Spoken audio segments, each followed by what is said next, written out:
people have not taken care of their gut. I have so many people who mention you can eat a lot of meat, but you can't digest basic dal, rajma.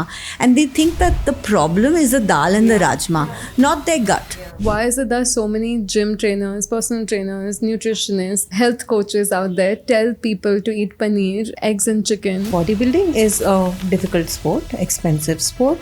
And also there's a quote which says that bodybuilding is an eating disorder. Our lifestyles are really not like our ancestors. Dairy is very central to the Indian diet. It's not anymore. So that has to change. Why is PCOS on a rise? It's a disease of sex hormones, and you're consuming sex hormones from the animal. PCOS is one of those conditions where the full form should be please check on self. Like So literally, beautiful. Wow. like, you know, we're all wanting to lose weight, and as all of us age, women, the one thing that we should be doing is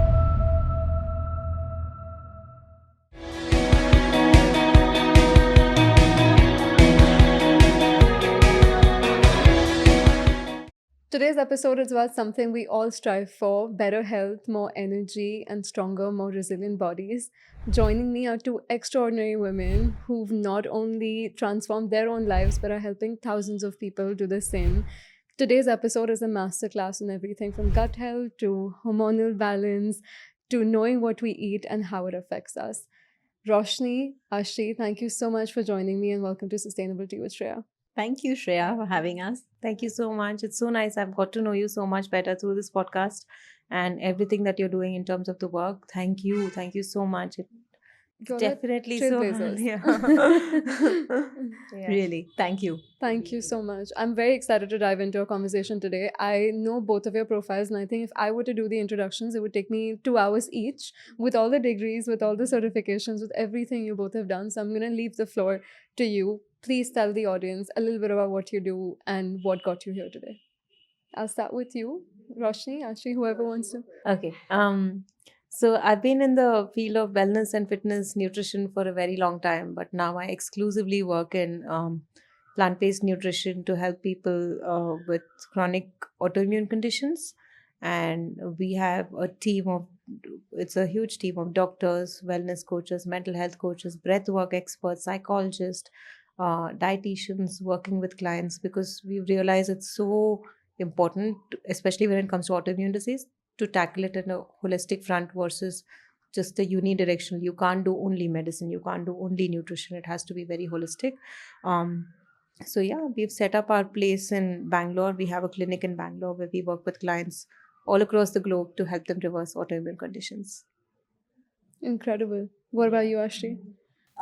So for my story is a little different. I was a pilot for 15 years, and I recently quit flying like 4 years ago, and then now I'm in this new career as a nutritionist and a plant-based chef. So for me, it's right now it's similar to Roshni, where I work with clients, more women, to help them with more than weight loss. It's more like body image and healthy aging. And I think as I get older, I've realized the importance of the proper nutrition and lifestyle and exercise and movement. So again, it's a holistic plan that I also take on for my clients. But yeah, that's basically what I do now. And it's a very, very different world from what I was in.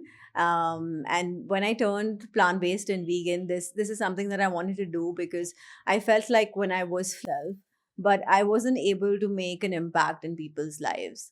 And this is just my way of doing something which is connected to me in a way that I feel like veganism and plant-based is the way forward for the world. And I feel like it's just me doing my bit in the world. Both of you have had a very deeply personal journey into plant-based living. What was that turning point that shifted your perspectives on food and health, and how has that changed your lives, and why do you both promote a plant-based lifestyle? For me, it was completely education based. The more I read about it, the more I knew it was the right thing to do. But coming from a background in bodybuilding, where you only see people promoting a meat based diet, because that's what is a huge part of the industry in general. I competed as a plant-based athlete, and I think I was the only one in India at that time who competed as a plant-based athlete. How cool. It was very That's unknown of amazing. also, yeah, because I remember backstage talking to, and everyone is discussing about their favorite protein source, and every animal is being discussed. And here I was like, tofu also was not big then, so black beans or like kidney beans, and but my first aha moment, many aha moments I had through that journey. One of the ones I remember was when it's a female bodybuilding competition, we are the last batch to go on stage because you want people to stay and not leave and go, and generally people stay to watch women on stage. So they would call us at about 6 7 p.m, and our turn wouldn't come till about 1 a.m in the night. So it's a long time we are just waiting backstage doing nothing. And it's also the worst few hours in terms of you're not allowed to eat anything. The last, and this water is limited, and you're oiling yourself and flexing, and but it's very, and by the time you're also very frustrated. It's, we say, bodybuilding is like a eating disorder. You're frustrated of dieting for months together, and so you're really just frustrated. You just want to go home, and you planned a cheat meal later, so you're really looking forward to that also. And when I was in the backstage, there were all these women who were talking about losing their period while prepping for the competition, talking about hair fall, talking about no libido, zero libido, um, and talking about all the problems which they faced. And energy level in general was very, people are just, literally sleeping and holding their head because they have headaches and pains and everything. And I was jumping around. I really had a lot of energy, because my coach never put me on a low carb diet and never put me on a very low calorie diet. Till my last week, I was eating about 13 1400 calories, which is considered pretty high. Um, and that was because on a plant based diet, you have that allowance. It's the prep is much better, it's much easier. Um, Antioxidant consumption is much higher because you're eating only plants and you're eating very very clean. So I think that was my aha moment, that I'm feeling better than all these people, and I'm doing equally well as anyone else is doing. Like this, I've had multiple aha moments where, compared to someone else also prepping for, I went into powerlifting after that. So powerlifting is a completely different ball game, because here you can't be very tiny and lean. You need a lot of muscle mass to have strength to be able to lift. And my recoveries, my coach would say, is very very fast, because in powerlifting you do your one PR, one rep max, the maximum you can lift only once in a week. You prepare your entire week and then you do your maximum lifts once in a week, because you give yourself give the body recovery time for a week. I would do it 2 times in a week, and my coach is like, you're fine and you're able to lift your PRs high. So you have these aha moments that actually really shape my journey towards believing more in a plant-based diet. And of course, now working with clients, it's people who have tried multiple things, nothing has worked. We get those kinds of cases only, we don't get normal cases. And seeing that, yeah, it's really sad. I've gone to like multiple experts, but seeing that just switching to a healthy plant-based diet and you start seeing, recovery happening in a few weeks, that is, Reversal of chronic yeah, conditions yeah, and remission, reversal, but people starting feeling better from their starting point. Yeah. what's your plant-based For journey? me, it was actually very, very different. I was a completely like heavy meat eater, but I was also on this health journey. But of course, I was using meat for my protein, and I was like, where am I going to get my protein from, right? So I've always been into health and fitness, but I just obviously had different knowledge back then. And so back then, I was using meat as my protein source, eating tandoori chicken every single day because I didn't want to eat too many calories, but I had to get my protein and all of that. But at the same time, I am a very big animal lover. I call myself an animal lover. So if there's like dogs on the streets, I'll want to save every one of them. And growing up, I was always like that. So at that time, I was actually volunteering at a shelter close by, and I used to go every week. I used to bathe the dogs, I used to walk the dogs and all of that. And I had one friend at that time who was vegan. She was not a very close friend, she was like a acquaintance, but she was kind of working with another friend of mine. So I invited them home for a lunch because they were in Bangalore. And at that time, I'd never even heard what vegan meant. So I was like, what am I going to feed her, first of all? Like, she's come to my house. I'm like, oh no, like, what am I Ras. going to do? So, okay, fine. I was like, okay, dosa, sambar, I think I can manage. Like, anyways, I never liked ghee. So I was like, okay, I think I'll be able to, accommodate her needs. So we were talking, and then this was actually a very pivotal moment, and it was a very, so I'll explain what happened. We were having lunch, and I was telling her, like, Neha, like, how can you stop eating beef? Like, I love beef. Like, how can you stop eating beef? And she looks at me and she's like, have you ever looked into the eyes of a cow? And I'm like, why would I look into the eyes of a cow? Like, I'm not crazy. Why would I look into the eyes of a cow? And that's it. Okay, the conversation ended. That evening, I get on YouTube and there's a PETA video waiting for me, of course. And it was titled One Girl's Journey to Vegan. It was an 8-minute video or something. I think it's still on social media, but it had a very big impact on me. It was literally someone like me who, said that she loved animals, but at the same time was eating them, and she had meat on her plate all the time and used to make fun of vegetarians. And it was this whole journey about this girl who had all of these conflicting thoughts, but at the same time felt like a hypocrite. And that's what I felt like after watching this video.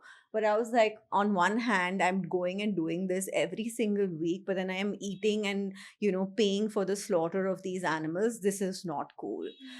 And I remember my husband wasn't in town at that time, and I called him and I was like, listen, I'm turning vegan. And What happens to you when I leave he's like, town? what is going on? And I was like, anyways, you're not at home. I'll eat dal chawal. I don't care. Like, I'll manage. He's like, okay, whatever. Do whatever you want. And then in 2 weeks, I literally went down this rabbit hole of discovering all the documentaries there were, Cowspiracy and What the Health. And when I realized that it was better for the environment, and then I got on this whole health bandwagon because I was always into health. But initially, for me, when I turned vegan, it was only ethics. I was like, I don't care if I die. I don't care. But I just cannot be a hypocrite anymore. It was so important for me that my values had to align with my actions. And then when I realized that it's the best thing for my health, I was like, oh my God, this is like a It's a bonus. win-win-win. This is literally a win-win-win. It's the best thing for the planet and the animals. And that's why I'm so passionate about it. I'm like, what is your argument? Bring it on. 100%, yeah. And I understand that perspective because even genuinely for people watching this, for me, it was not about ethics till very late. I was introduced to the concept way younger in life, but didn't switch to a vegan diet till I realized from a health perspective it's so important for you and so good for you. And I'm purely talking it, not even, I'm not telling that you can survive on a vegan diet. I'm saying you can actually thrive. If there's something you can do for your body that helps you live longer, you know, I don't think I'd realize that what it feels to be on the hilt of energy levels, the best. Like there's no tiredness, there's no slumber, there's no afternoon nap, there's no 5 hours of sleep, 6 hours of sleep is enough. It's enough. There's the excitement. Does not always happen. When I'm on a junk food diet, you'll feel like that. But actually, when you're eating healthy, there's so much energy levels that you feel everyone around you is lazy. Like, to everyone sleeping too much, and everyone's and why aren't you all just that is how you feel. Always Yeah. energetic. And you Yeah, should that's- experience that once in a life. It's such a beautiful feeling. Don't miss it out. I fully agree. Yeah. So I want to talk about a book that came out. It's called Why Vegans Have Smaller Brains and How Cows Reverse Climate Change. Any comments on that? Because I've heard this quite often that vegans and vegetarians have smaller brains or brain degenerative diseases, or how we have brain fog and depression and can't think for ourselves. What do you have to say about that? I think it's so weird. One of the things that comes to my mind, which is actual studies show that people who work in slaughterhouses do tend to show higher rates of aggression and domestic violence. But there's no book written on that. um, I don't think the book has just come out, so I haven't read it. But in terms of merit, I don't think it makes even sense with regard to vegans have smaller brains. We do have more than enough research to show that people on a plant-based diet tend to live longer lives, live healthier lives, live, especially the last tail wag years of your life, live, independent lives, and also protected from brain degenerative diseases when they don't cause plant-based diets don't cause brain degenerative diseases. Yeah, I think it's really interesting because I had a look at the book and I haven't read it, but I know the study that they have cited.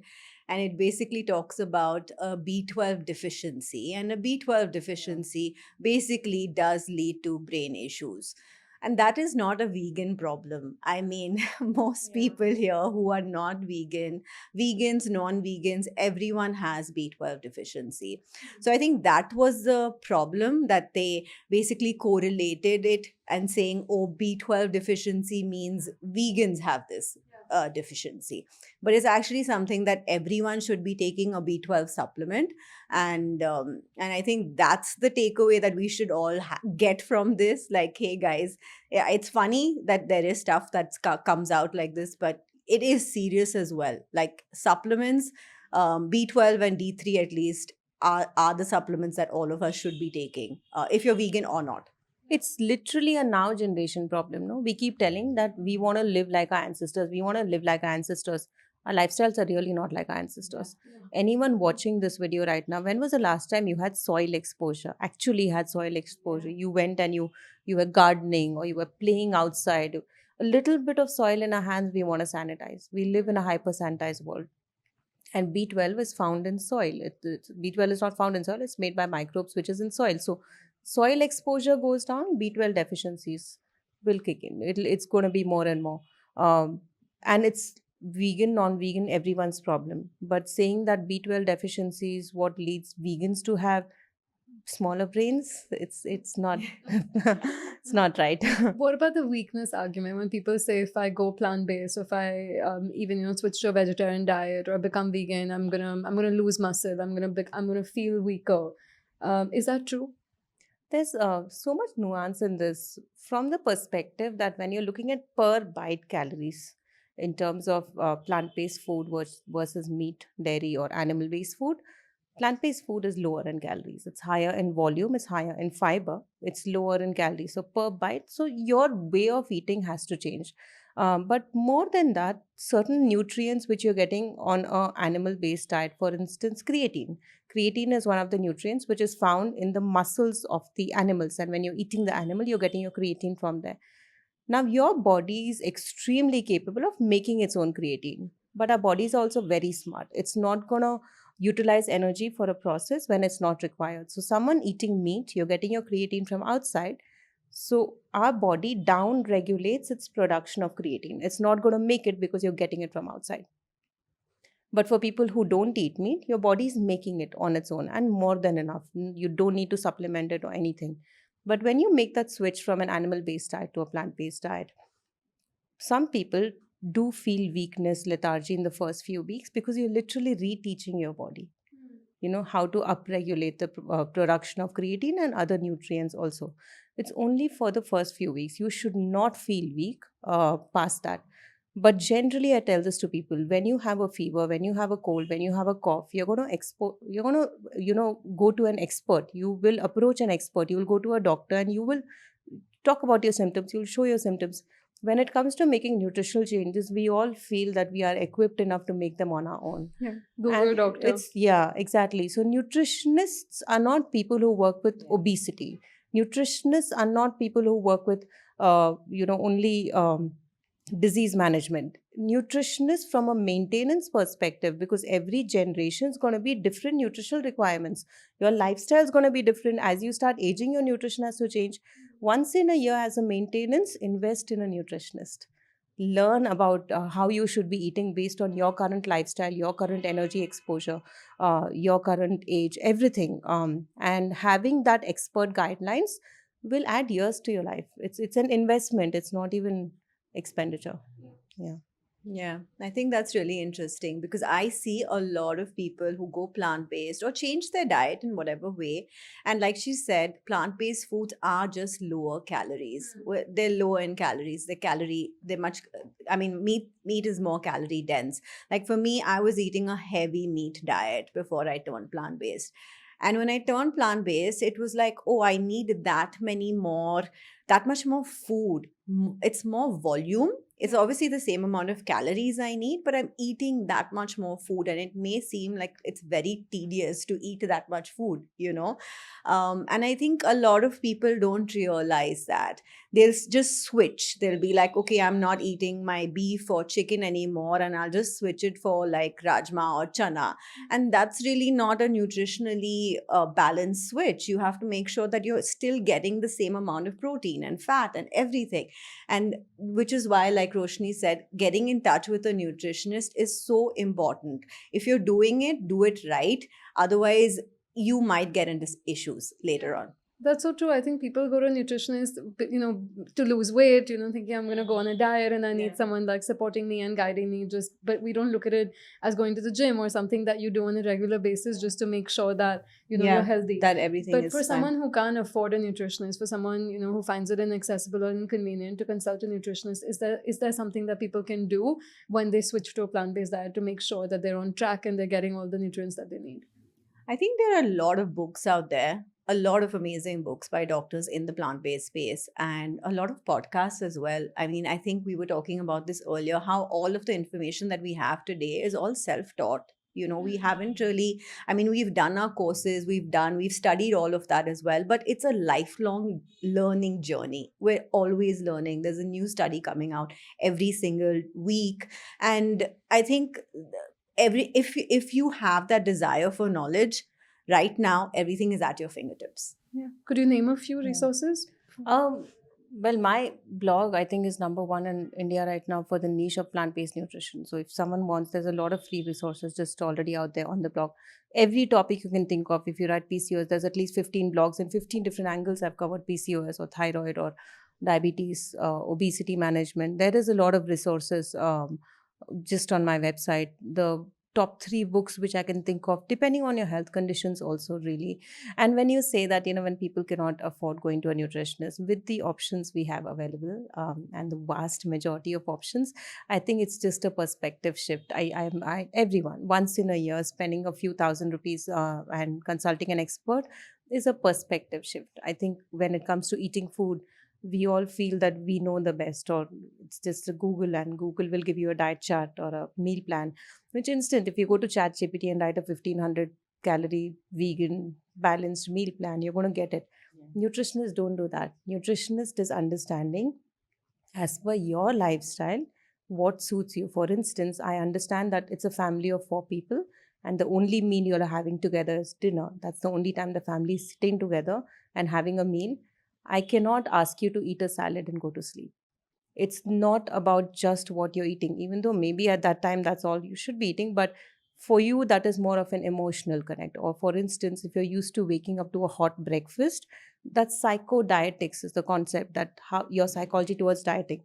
I can't give you a overnight oats Smoothie Yeah. or a smoothie bowl, for Yeah. instance, even though that might be nutritious, because you're used to having your taste buds want that. You'll do the smoothie bowl for 2-3 weeks, but as a lifestyle change, you can't. If I understand that it's a shared kitchen, which in India is a lot of times, it's not my kitchen, it's not 2 people in the family, it's multiple people in the family. So I can't give you recipes which cannot be prepared keeping in mind a 60-year-old grandparent, a 6-year-old child in the house.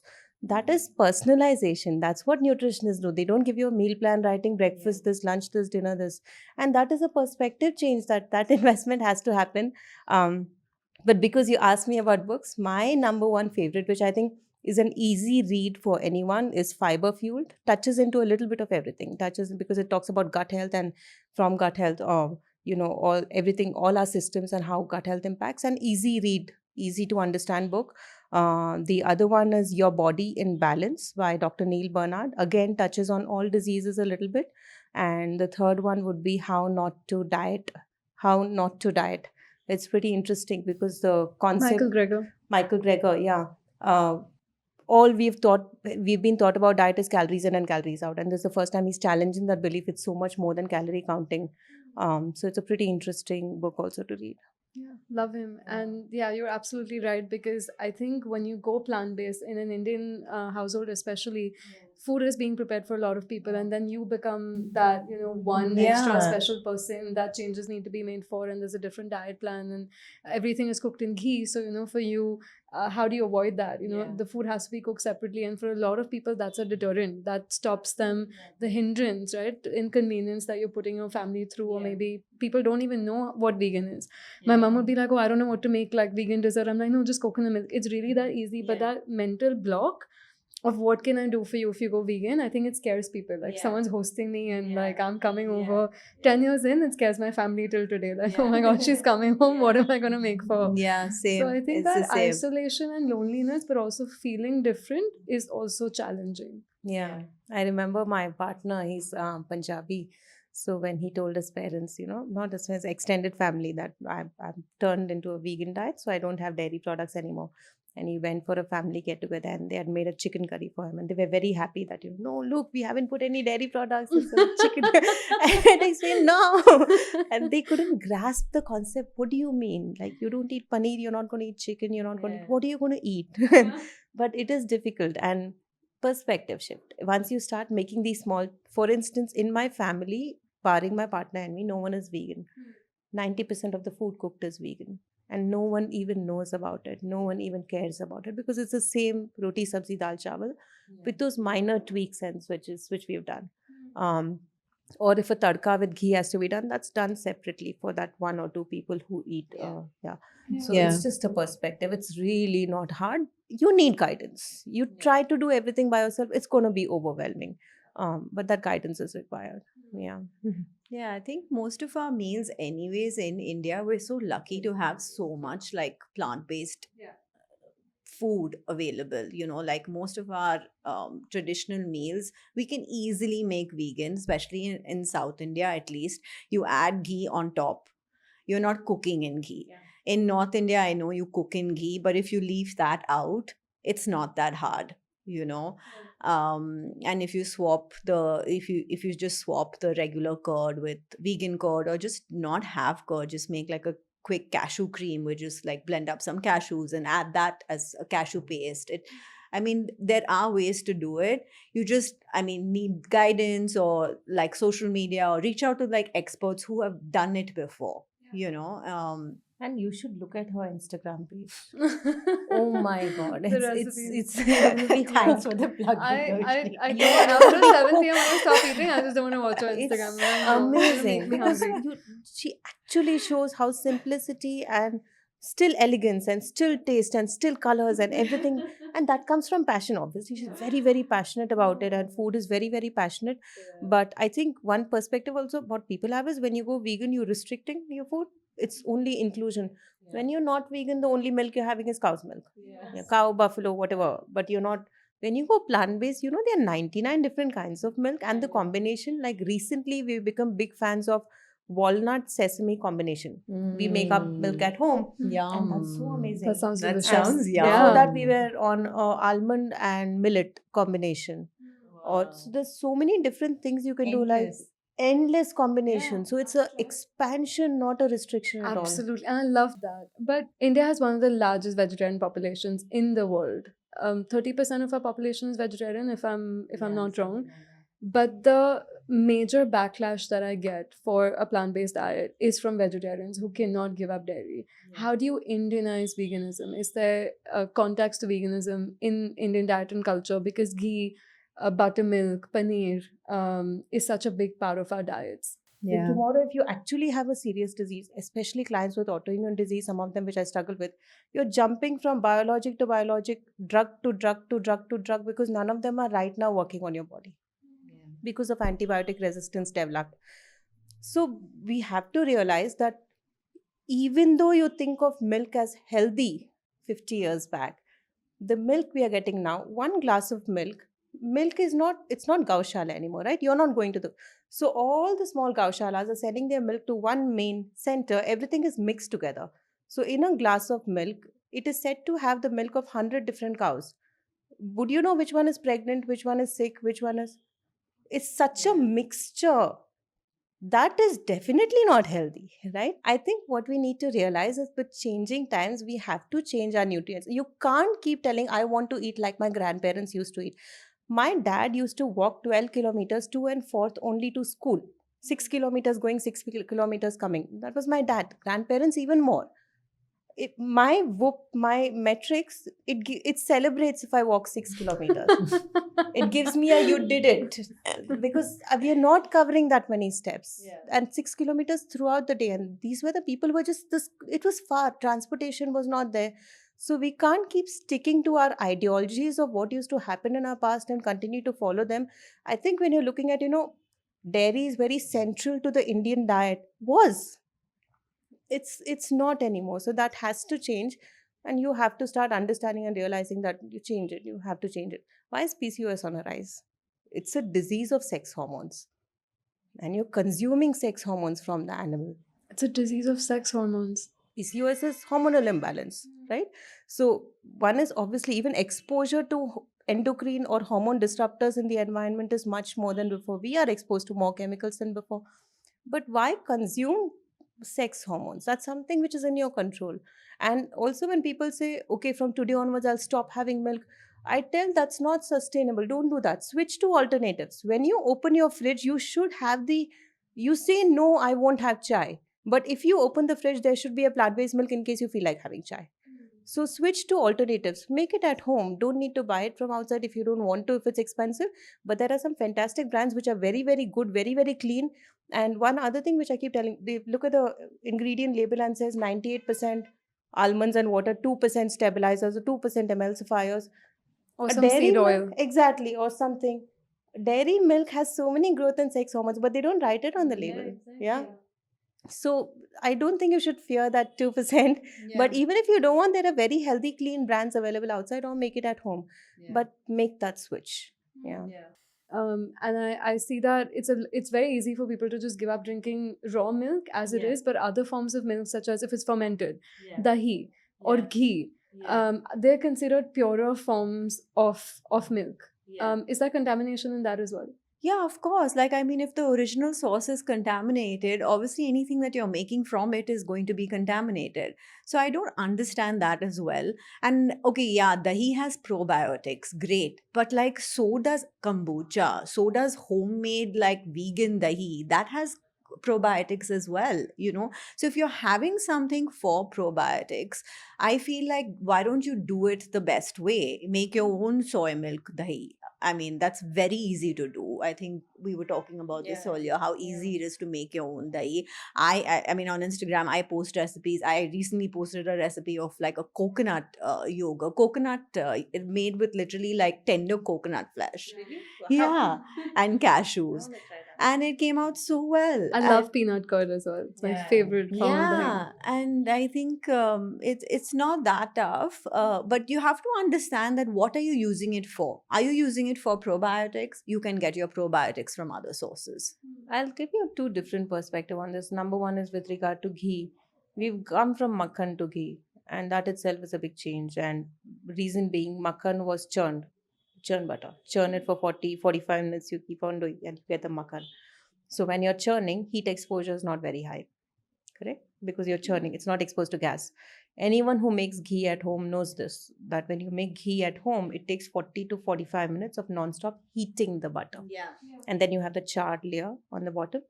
That heating the butter for that long is animal protein and animal fat being heated. Yeah. Correct? It's animal fat and animal protein. That releases a lot of something called AGEs, advanced glycation end products. What is that? Advanced glycation end products responsible for so much havoc in the body, including certain amount of brain degenerative diseases, putting you at the risk of chronic diseases. But more than anything, women with high exposure to advanced glycation end products impacts your fertility and impacts your menstrual health, basically, and hormonal imbalance. Yeah. So ghee is not the same as makhan. We are doing it in a very different way. The second part uh, of this was we don't realize that saturated fats, the kind of fats which any cardiologist, any doctor will tell you is not good. There are nuanced when we talk about generally carbohydrates being good or bad, but saturated fat to a large extent people know leads to cholesterol, heart diseases, and will ask you to avoid it. Yeah. What is it, 10-15% of your total calories? No Yeah. more should be saturated fat. Yeah. And this is as Yeah. per the Indian Dietetic Association globally also, or less than that. The 15, 10 or 15%? 10 is what is Yeah, good. okay. Yeah. So Below 10%, 10 is yeah, great. below 10 is great. Just having that tablespoon of ghee puts you at the higher end of the 10. 1 tablespoon. And here we are talking about people who put 1 tablespoon on every fulka, plus you're adding ghee in the tadka of the dal, plus you're doing, and then you're saying that I don't know why I have cholesterol. Yeah, but that's the reason. And you're not burning it off. We were 30, 40 years back, we were at least burning it off. We are not burning it off. So, only purely from the perspective of saturated fat consumption is associated with diabetes. It causes intramyocellular fat, which then makes you insulin resistance, leads to diabetes. It's associated with heart health, it's associated with brain degenerative diseases. And we are having way, in the name of health, we are having way much more than we should. And we are also having the heated, the bad form, not the makhan form. Why is it touted So- as a superfood? Why is ghee, Ghee? known as a superfood? We are coming from a generation of famine. So, if I look at, like, decades ago, every house had a cow, and production of milk was there. Makhan was made at home. So, it was a fast source of fat, and it was a source of fat easily accessible. We've come a long way from there. And nutrition perspective, certain micronutrients are present, but we don't look at food like that individually. We look at it more holistically. So if you're getting the good and bad, try to go to the best source without any bad. And right now, the quality of ghee, adulteration in ghee, process of making ghee, AGs, advanced glycation end products, and something else called oxidized cholesterol, the kind that passes to your brain, is very, very high. So now more than ever, ghee should not be healthy. It's not healthy for you, and you definitely don't need it. And I'm even talking about athletes I work with who train for 4 to 5 hours in a day. That level of activity, and we still go for the healthiest fat source. We don't go for ghee as a fat source. What's the best alternative to ghee? Nuts, seeds? Yeah. Yeah. Almond butter. Yeah, I nut love butters. almond butter. Yeah. Cashew butter, nuts and seeds. I mean, all kinds of nuts and seeds are great for different reasons. Like flax seeds are great for your hormones, and chia seeds, and all of these I think I incorporate a If I lot want to of put them. something on my fulka, if I want to replace like the way we use ghee today, what can I resort to? So I think there's vegan ghee, but again, that may not be the healthiest option. But see, when you are going plant based for health reasons, you're doing it for a different reason. Say you want to go vegan, you're going vegan for ethical reasons, then you can use vegan ghee and maybe use it to transition. Use it for some time, use it for a few months. And then when you realize that, hey, even this isn't the best source and it isn't great for me, then you know what, I'm going to stop it. But initially, it might be so much, it might be so overwhelming for you to be like to make that change. So use the vegan ghee for some time, or put a little bit of oil or whatever works for you.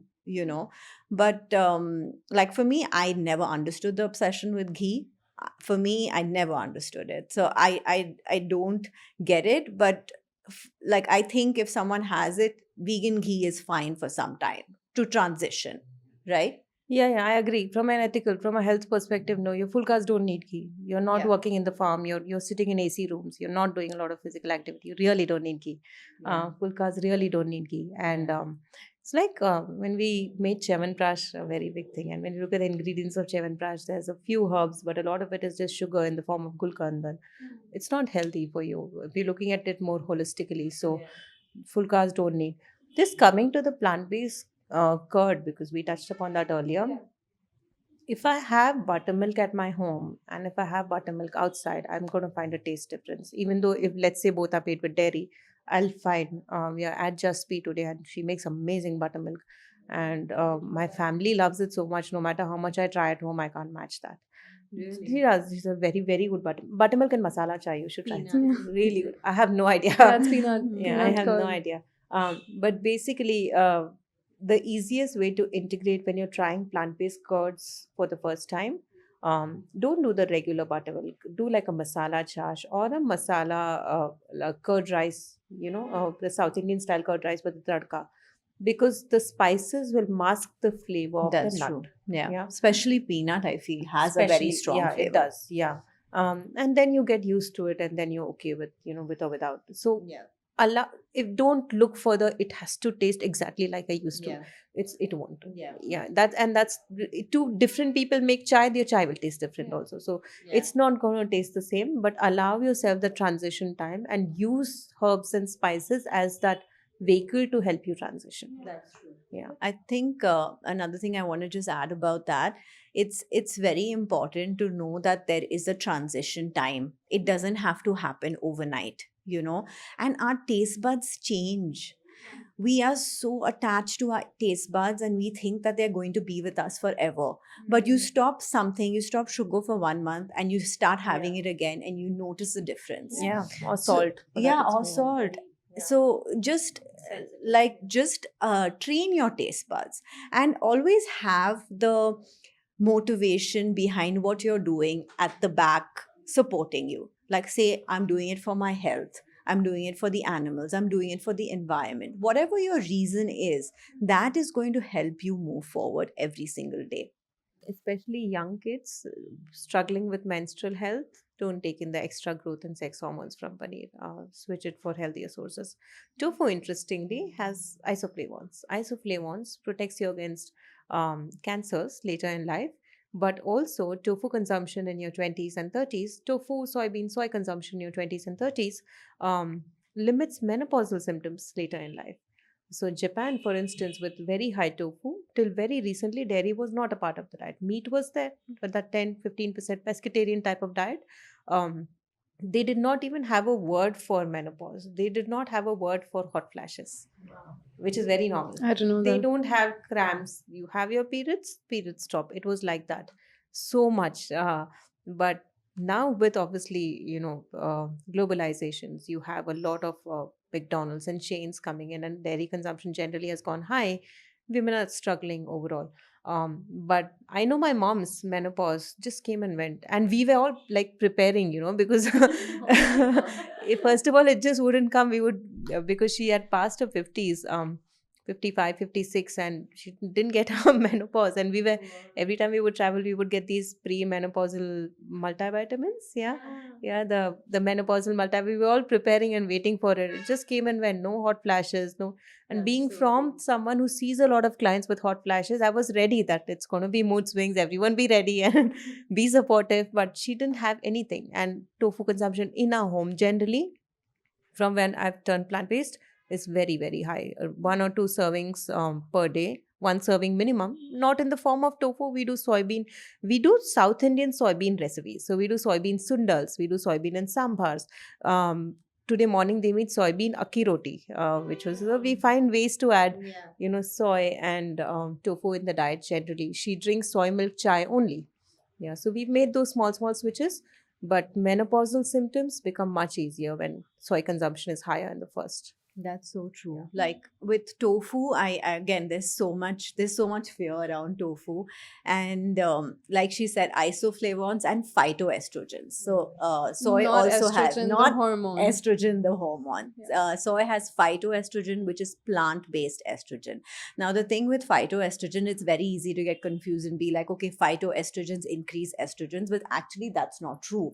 It actually lowers your estrogen levels, and therefore it's good for menopause women and perimenopause and menopause. So even as Roshni said, I consume 2 to 3 servings a day, every single day, and it's been great for me. I mean, I turned 40 recently, and I feel like I am the fittest I've ever been, the strongest I've ever been. My recovery is much better. And it is my primary source of protein, tofu. And I have so many different ways to cook it. Like now, you even have soya flour, which you can add to Yeah, rotis and increase the protein content of your rotis.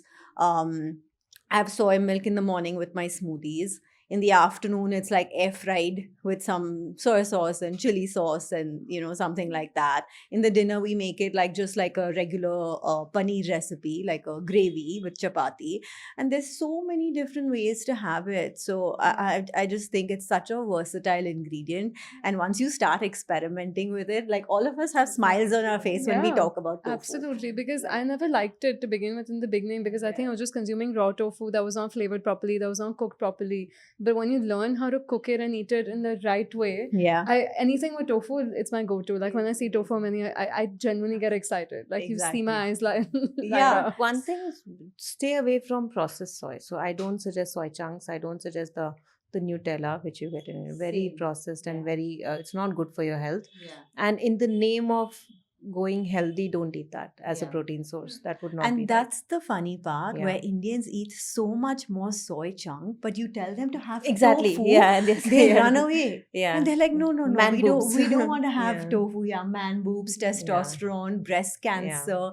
I have a podcast as well where I talk about literally just soy and all the myths about it, and just the scientific data right now that we have. And it's amazing, because if all of us women start eating more soy products in our diet, like minimally processed soy milk, edamame, tofu, we would have a much better quality of life. I believe that. I don't doubt that for a second. But why is it that so many gym trainers, personal trainers, nutritionists, health coaches out there tell people to eat paneer, eggs, and chicken as something that is essential for protein and fitness? How are these ingredients So affecting our coming body? from the field of bodybuilding is a difficult sport, expensive sport. There's a quote which says that bodybuilding is an eating disorder. And I don't want to take it. There are people who do a lot of hard work, and it's very difficult. Um, but when you're like, let's say, 16 weeks out, so you're on stage in 16 weeks, and then 14 weeks out, 12 weeks out, gradually your calories are increasing, your training intensity can also go high, the number of minutes you're spending on the floor is increasing, so it's a very difficult sport. You're looking for fast sources. Yeah.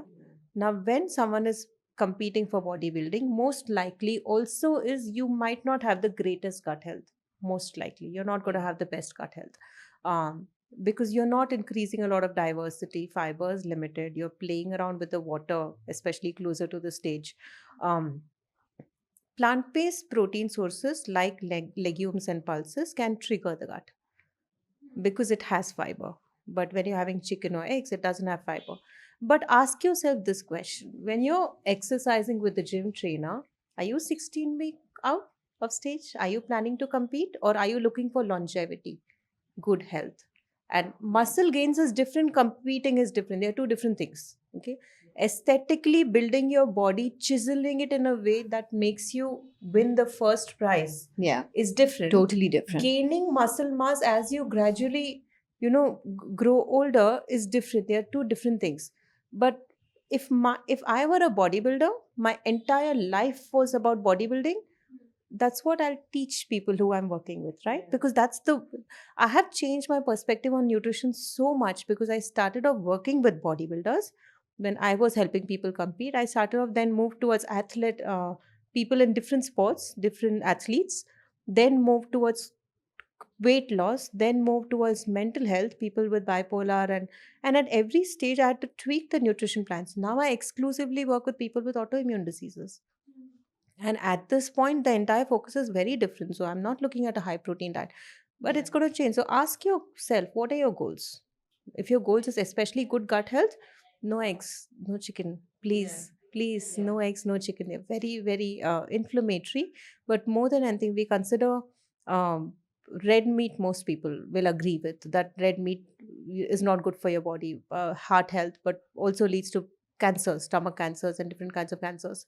But did you know that white meat like fish and chicken are very high in a particular amino acid called methionine, which fuels cancer cells? So let's say you have cancer cells and you give more methionine rich foods to your body, they increase the prognosis of cancer. So they're both carcinogenic, whether They're it's red both meat or white meat, they're both classified as different carcinogen. mechanisms, but it's still it's not good for you, it's not healthy for you. So especially if you have a family history of cancer, your body susceptibility is high, I would not necessarily include chicken or eggs in the diet. In that case, when goal is longevity, legumes and pulses are shown to help you increase longevity. Yeah. So ask yourself when you're working with a gym trainer, what is my goal? Am I looking to compete? Most people are not. Most people are not looking to compete. You want to eat like a bodybuilder, but the rest of your life is not like a bodybuilder. You can't, you're confusing your body. You want to eat all this protein, but then you want to lose weight.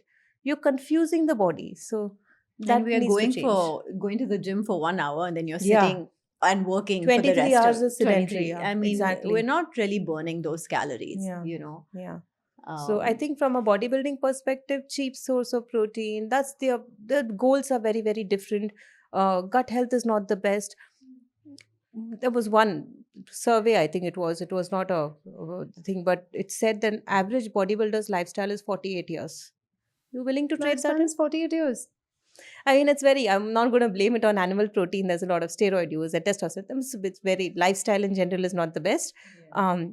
But if that is your goal, then you be clear on other aspects of thing. But I think with most of us, we are looking at being healthy, being lean, being fit, yeah. But overall, living long lives, right? Yeah, I have so many people like you mentioned, you can eat a lot of meat, but you can't digest basic lentils, basic dal, rajma, and they think that the problem is the dal and the rajma, not their gut. Yeah, I've And had Rajma indigestion quite a bit. yeah, and quite it's often. it's so common, and it's because people have not taken care of their gut. I see this, it's very, very common. I see most Indians have this issue with their gut health, right? People say that I haven't been to the bathroom in the past 2 days, and it's normal. That's Yeah, how it's it's been. normal. I That's how mean, it's been for years. That's how it's been. So that's how it's been means it's not normal. You should have 1 to 2 healthy bowel movements per day. every day, Yeah. you know, and then that's something that everyone should know. And I thought that was normal. that I thought is every day that bowel is movement is normal, right? Yeah. And gut health is something that people don't talk about. And even fiber, when we're talking about the like plant-based nutrition, fiber is such an important part. It should be a different macro, right? Like how much fiber are you getting in a day? Indians right now are getting maybe 10 to 15 grams, and the recommended amount is about 35 to 40 grams is what we should be getting a day. We're not getting that as a population. And a lot of people, when I talk about fiber, they're scared of fiber. Why? Because every time they eat something that is high in fiber, immediately they use the washroom because their gut isn't able to digest it. And so you work with someone to heal your gut lining, and you know, like you mentioned, you incorporate foods that heal that gut lining, and then you slowly incorporate more and more fiber into their day, because fiber is one of the best things you can do for longevity. Fiber, plant diversity, all of that. If your gut is basically your second brain, right? And your 80% of your immune system lives there.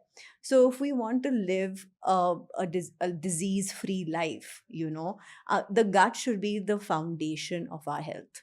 And where is fiber and resistant starch? First thing that comes to our mind is salads. You think, or fruits, yeah. But because raw vegetables and fruits are so high in water content, the amount of fiber they have is very little because they're very nutritious, but they have so much water in them. You're not getting that 35, 40 grams per day. Yeah. Actual real bulk fiber lies in whole grains and pulses. Whole grains? And whole grain, what is a whole grain? A grain where the outer layer is intact. So think about what is your grain, how many grains you're having. Most people, wheat and rice. That's a rotation. Indian rotational crops is wheat and rice. In that, you're having white rice. So you've cut down the whole grain. And in the wheat, you're having the wheat in the powdered form. We make it into powder and you're having it in the chapatis, or you're not having the whole wheat again. So whole grain consumption as a whole, most It's of us are very not low. having. Yeah. But how do you include? Millets is a great option. Oats, buckwheat, quinoa, all of these if you don't like, but foxtail millets, little millets, bajra, ragi, jowar, there's so many ways to include whole grains. But increase whole grains in your diet. That would be one great. And even obviously legumes and pulses. Having trouble with digestion, that's because you have a weak gut. It's not the problem of the whole grains or the legumes. Work with an Work with expert. someone. Yeah, To to fix your please gut. fix the gut because it needs attention right now. Fix it. Yeah. I in fact did a series last year on like millets, and it was all only about millets. And I understand, like, as a country, we should be focusing on millets. We have an abundant amount of them. And like, instead of making a regular dal khichdi with rice, white rice, make it with bajra or jawar. It tastes amazing and it's so much higher in fiber and You so can many make other everything. nutrients. Yeah. you know yeah, you can literally make millet dosa, you can make everything, I've right? seen noodles. I've seen like Hakka noodles made Noodles. out of millets. I've So seen, Yeah. yeah, just the we were dosa. discussing about breakfast options which you like, and one of the things which I told you, my recent favorite discovery is a buckwheat flake khichdi or a buckwheat flake pongal, which if it's for breakfast, because buckwheat flakes, buckwheat takes long time to cook. It takes 45 minutes to an Yeah. hour. It's a long cooking time. Buckwheat flakes are those broken buckwheat, so it's the cooking time is much faster. And you just add your vegetables and your spices and water, Like a upma kind of thing. like an Yeah, upma, and that then sounds pressure delicious. cook it, or yeah, and it's such a great breakfast. It's so amazing, especially in winter mornings. You have this hot porridge, masala porridge kind of thing, and you don't miss the taste of rice. So rice takes up the flavor of whatever you cook it in. So does buckwheat flakes. So you're not going to miss. And brown rice is a little grainier to eat. Buckwheat flakes is just like it's really soft, and so find fun ways like that to Yeah, add. that sounds Yeah. amazing. Whole I do want to grains. talk about plant-based protein powders and how they compare to whey protein. Plant-based protein versus whey protein. How do they measure up? You want to start? Go ahead. Okay. I think It's a big one. yeah. Um, when you're looking at protein, go back to the question of what are you trying to optimize? Okay. I'll give you an example of why this question is very, very important. Suppose someone has diabetes, or someone is at the risk of diabetes, or they have insulin resistance, which puts them at the risk of pre-diabetes, diabetes like PCOS. Certain amino acids, specifically the top three are leucine, isoleucine, valine. These are the top three essential amino acids. If you look at any of your protein powder dabbas, plant or animal based, the top three will be leucine, isoleucine, valine. Yeah. Particularly leucine, isoleucine, valine coming in from animal protein impacts the health of your pancreatic beta cells that protects you against diabetes. So if you're optimizing for diabetes management, if I have a client for diabetes or PCOS because you have insulin resistance or any kind of chronic disease, I don't want a protein powder at all. I will not. Indians are deficient in protein. Indians are deficient in protein. They are deficient in fiber. They're deficient in a lot of nutrients. That's the whole job of a nutritionist, to make a meal plan where you're getting enough proteins, but not in the form of protein powders necessarily. Yeah. If you're optimizing for a sport, yesterday I was on a panel discussion where this guy runs ultra marathons and Yeah. my god, it's crazy. You should just sitting next to him is intimidating. So good, so good. But the races last for 12 to 14 hours. The races last so 12 to 14 hours. You're not on your foot, you're moving, you're cycling, you're swimming, you're running. The person's protein requirements are higher. Yeah. But most of us are exercising for 45 minutes, 50 minutes, and our goal is not gaining a lot of muscle mass. Most of us also are exercising for weight loss more than muscle gain. Um, in those cases, avoid. Lot of reasons to avoid. I'm talking even about plant-based protein. I'm not talking about only whey protein. Avoid from the perspective of, one, you're not really utilizing, and extra protein is extra load for the kidneys to flush it out. I had a doctor recently. He was taking a lot of whey protein in the name of health because he just started going to the gym, and creatinine levels shot up. Yeah, so we don't look at these small parameters, but it's going to impact your kidney health if you're not utilizing. If you are utilizing and you have to choose between ones, and also protein powders do come with. Do you know if there's heavy metal toxicity in the factory where the powders are being manufactured? We don't know, and we can never. And for me, working with clients who do struggle with heavy metal toxicity symptoms like autoimmune diseases, we see it very often. Sometimes it's supplemental based. So my thing would be, don't. But if you have to choose between one, definitely plant-based version, because whey has been associated with, one, like I said, beta cells, pancreatic cells, and second thing is also carcinogenic. Some studies show some studies show no carcinogenic, but also growth hormones, and also not the healthiest source. My suggestion would be either no protein powder, get it from your food. Yes, it is work. You have to calculate, but outsource it. No, have a nutritionist do that for you once in a year, not on a daily basis, and then follow that for the rest of the year. But if you absolutely must, then plant-based versus whey Yeah, because or it's kissing. also a Yeah. byproduct of the dairy industry. Yeah. It's the waste that's been, I think they found a way to monetize it and sell it as whey protein powder. Yeah, they made and a that's whole why- industry out Yeah, of it, exactly. and it was actually a waste product way. And a lot of people don't even digest it well. A lot of people have troubles digesting it. If I have a client who is taking away protein, and they'll always come to me like, "Oh yeah, I have major gut issues and stuff." I'm like, "Okay, Acne. acne. Yeah. Why don't you just switch to a plant-based protein powder and see how that feels?" And immediately things start feeling a little better. And again, like with heavy metal testing, it's really a problem because a lot of supplement companies are not regulated. The supplement industry itself is not regulated, right? So you have to make sure that the powder you're buying or the brand that you're buying for has been third party tested. You check on their website, they'll have a certificate saying that they've been third party tested to make sure that they've done the heavy metal testing. That's extremely important for you for long term health, because otherwise you are going to get into some autoimmune issues or something. But otherwise, as a protein source, I think it's a very convenient protein source.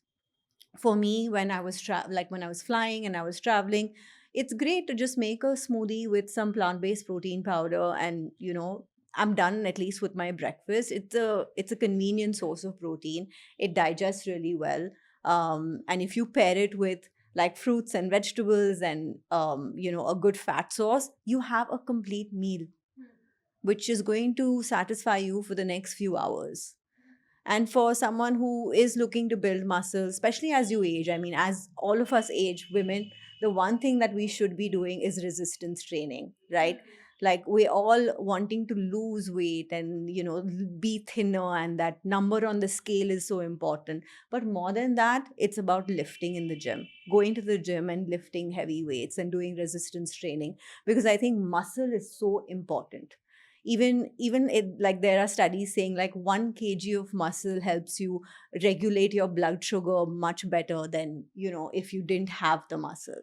So it's very important as we age, especially when you're 60. Chances of osteoporosis, and you have hip fractures and all of this happening in India, where you have women literally it's not a good situation when it comes to aging. And women's health is something that we really should be focusing on, at least post 40. Absolutely. Speaking of women's health, I do want to talk about PCOS and menstrual health. I got my period when I was 8 years old. I remember I was in third grade. I knew nothing about it. My body was going through all of these changes that I had no prior knowledge or information about. I was vegetarian. I grew up vegetarian. Obviously, consumed a lot of dairy. So I do assume that it was hormonal imbalance because of the amount of dairy that I consumed. And that's why I got it as early as I did. But I found it really difficult to lose weight. Hair growth, excessive hair growth, I think high amount of testosterone as well. I have been able to reverse it on a plant-based diet. I am PCOS free now. Periods were extremely painful, but is there a connection between what I eat, how that affects my menstrual health, and the number of women that are getting PCOS and endometriosis as well? How do we tackle that? I'm sorry, first of all, that must be. I remember when I had my menstrual cycles, entire personality type changes. It's so much of an emotional trauma you go through, even later in life, because similarly, my period used to be very heavy and so much of mood swings and so much of anger. Um, my family members love me, they put up with me, but it was not fair to them. And obviously, retrospect, I can look back and say that it was not fair. And even periods of getting angry, frustrated, throwing things around, Yeah. and a day later crying because you're guilty about that. Yeah. So now coming to a point where it is periods come and go. I have to check my app many times, because I'm not prepared. I'm outside and I have my period because there's zero symptoms. Um, so to you and everyone who has gone through that, I'm sorry. I'm really, really sorry, because I know emotionally traumatizing for women to go through that.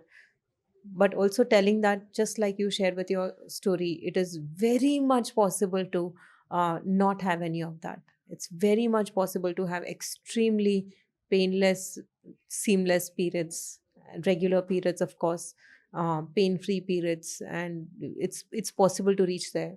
Sex hormones, growth hormones is obviously one huge aspect when it comes to dairy consumption.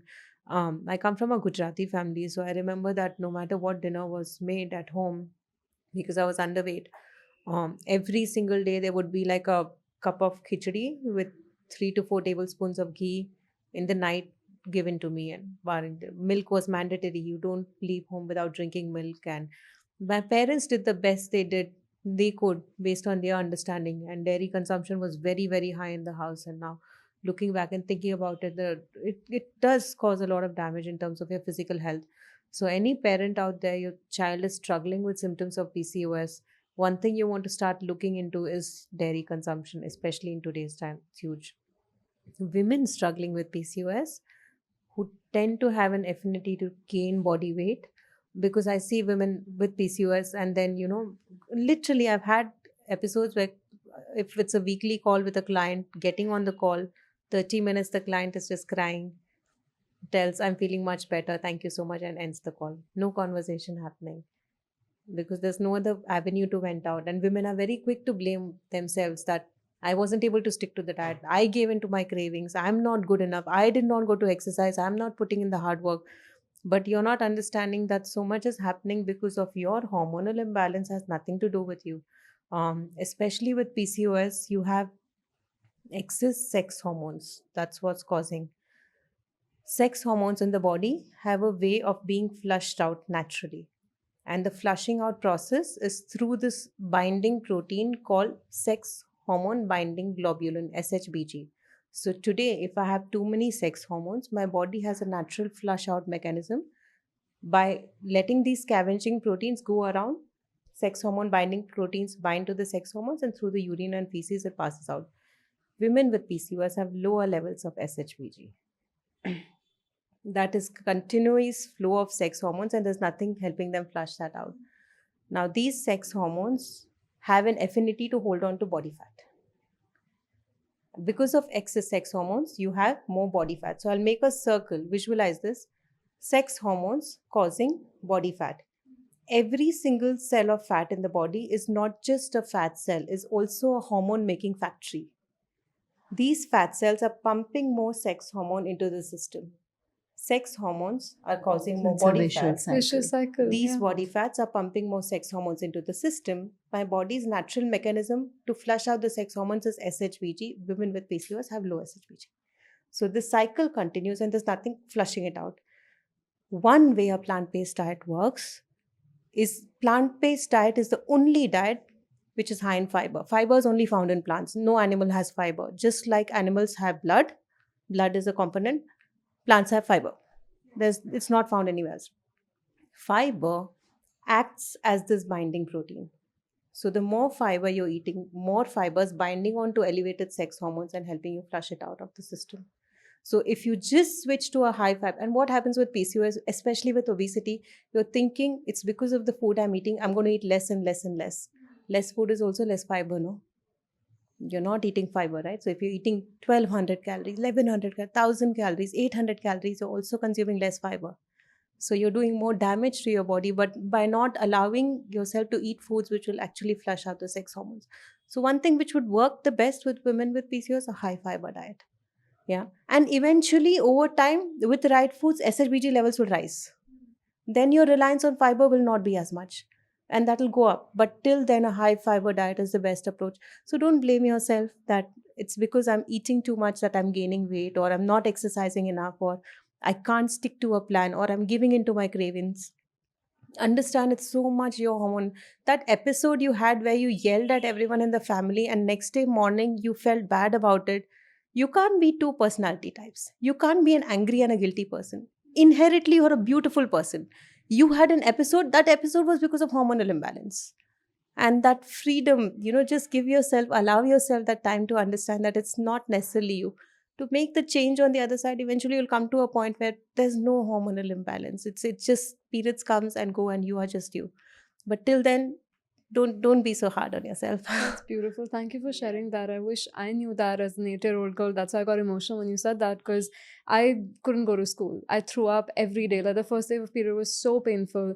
I was angry. I was screaming at everyone. I didn't the amount of like body shaming that I put myself through as well, because yeah, I'd put on a lot of weight and I didn't know why I was putting on all that weight. So, there was no one understood what I was going through either. So I wish I had someone just telling me that when I was 8. That would have helped. Yeah. But yeah, And we thank don't you. talk. I think all parents, please have conversations when much more open conversations with your kids. It's so hard for a 8, 9, 10, 11-year-old to go through what they're going through. Menstrual cycle is not Yeah. easy. And acne, Yeah. right? The And amount of acne, acne I had, yeah. and people would just look at me and like, what is going on with you? You put on weight, you have acne on your face, you're already not feeling good about how you look. Yeah. And there's that added pressure. And as a it's child, just a it must hard have time. been so tough. It was, and we had no one to talk to this. Like, I couldn't share this with anyone. So, for us to have open conversations, I think any young girl, woman going through this, seek guidance, seek help. And I hope parents are a lot more empathetic than at least what we went through. No, but any child watching it, reach out to any one of us, please. Yeah, please Yeah. do. We are more than happy to please have a conversation. It's okay. Whatever you're going, not only child, obviously when you're growing older also, having mood swings, having to go through so much of, it's completely fine. Menopause is a completely, again, a different story. Imagine having hot flashes to an extent every 5 minutes. You're sweating so much. AC is on. You're sweating like crazy that you remove all your clothes. And within a few minutes, you're shivering out of cold. And then you and doing this 20 times in the night, and then expecting in the morning that I should be available for the family and cook breakfast and do this, and it's not easy. It's very menopause, especially if you're not taking care of yourself. Obesity and menopause is very difficult phase to pass by itself. And I think women just don't, one, talk enough, and also take it on themselves, that feeling guilty and feeling they are not being there for the family. It's very difficult. We're too hard on ourselves. I know. And I honestly. think PCOS is one of those conditions where I heard somewhere where it says it should be, the full form should be, please check on self. Like So literally, beautiful. like, Wow. you haven't been tuning in. You haven't been checking in. Of course, if a child gets it, it's different. But as you get older, a lot of women in their 20s, early 20s are getting PCOS. And we also have all this pressure of like being the perfect woman and, having a career and having it all and putting on this front that, we can do everything and just not having like an outlet, like, just a space to just share. And that is the emotional aspect of it that I feel like we don't talk about, where we should have a support system. And if you don't, reach out to even a therapist to talk about your issues, because there is an emotional angle to our health as well. Things can manifest in our bodies. Our thoughts can manifest into things that into diseases. And if your mental state is not right, your physical body is going to be affected. My last question to the two of you is, to anyone watching this, what is the most convincing argument that you tell them to at least try a plant-based diet? You go first. Okay. So for me, I ask them where they are in their life. Everyone has different motivations. But out of the three, whether it's the animals, the planet, or your own health, everyone wants at least one of them. And then I tackle it from there. So someone who is into the environment, I see so many people into sustainability. They're carrying their own water bottles, they're carrying their own utensils, and they're having milk and they're having paneer. And I'm like, do you know that glass of milk took 1,000 liters of water to make? Right? So just making people aware, and because this information is not available widely. And so I always meet people where they're at and then see. And then you realize that where they start from and where they end from is totally different. Like now you understand the value of the ethics. Now I understand the value of the health. But I started at a different point. Whatever gets Whatever you to the gets you movement. there. And you're absolutely Whatever right about the gets it. sustainability side of it, because I think a liter of dairy milk uses about 600 liters and a liter of almond milk uses about 300 liters. Yeah. So all the hate that almond milk gets, it's half the amount of water Exactly. that dairy milk, the cow milk, requires. And same with like beef, it's like some 15,000 liters for a kg of beef. And you have people saying, yeah, I'm carrying my own cutlery, and I'm carrying my own bag to the grocery At store. climate conferences, there's Yeah. there's beef on the menu everywhere, right? So that's super so hypocritical. But stupid. when people swap that beef, saying Yeah. that's more carbon intensive to chicken, I don't think we realize that the number of chickens that get Chickens. killed Yeah. for the true same story. amount of protein, Yeah. it's not just because it's sustainable doesn't mean it's ethical Exactly. at the same time. So Because there's it that is nuance. one of the most, like, chicken is one of the most widely killed. Yeah, 202 million chickens we kill every single day. It's crazy. Yeah.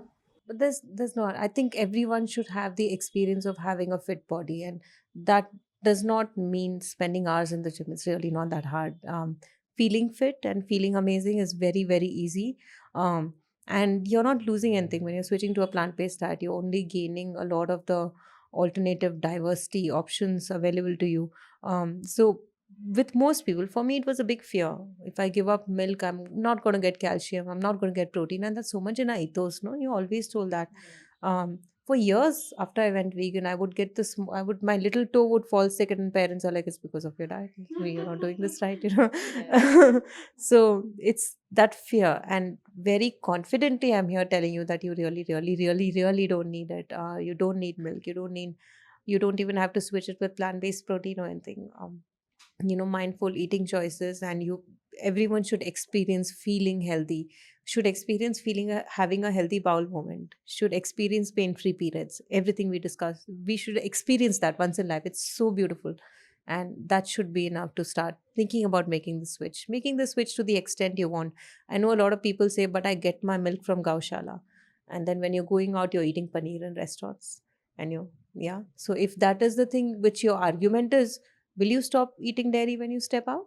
Will you limit it to what you're getting in the house? Wherever your starting point is, make the starting point, and then you'll start realizing that the more you do it, the more better you're feeling. Yeah. I love that so much. Thank you so much for having this conversation with me. Thank you so much for inspiring, I'm sure, hundreds and thousands of people who are going to listen to this and the lives that you're already transforming for building a healthier, fitter, and a world that's more healed as well. I think healing and transformation, that's on your plate, because food is medicine. Yeah. That is Yeah. something we can't get away with, and something I wish more people knew. So thank you for spreading that message and for healing the world one plate at a time. Thank you. Thank you for having us, Shreya. And thank you, Roshni. I Thanks. learned a Thank lot you. today. Thank you. I learned a Thank lot, you. definitely Yeah. learned a lot. And thank you for creating that safe space for us to open up. And I know a lot more women need to be having this conversation, because fitness is gendered. It looks very different on men than it does on women. And we need to talk about it. Yeah. Thank you. I really, really appreciate it. Yeah. Thank you. All right. I really try wrapping that up.